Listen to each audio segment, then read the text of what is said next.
സാക്ഷിയായിലത്താലെ ചാർത്തിയൻ ആദ്യാനുരാഗം ധന്യമാകും മന്ത്രകോടിയിൽ ഞാൻ മൂടി നിൽക്കവേ ആദ്യാഭിലാഷം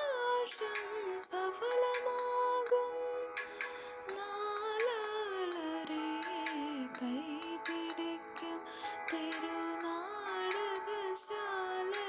ചേർന്നു നിൽക്കും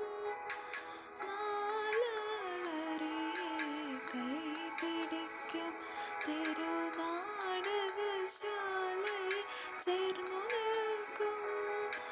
യമുനാ നദിയായി കുളിരലയിളകും നിലവിൽ അമ്പലപ്പുഴേ ഉണ്ണിക്കണ്ണനോടു നീ എന്തു പരിഭവം മെല്ലെയോതി വന്നു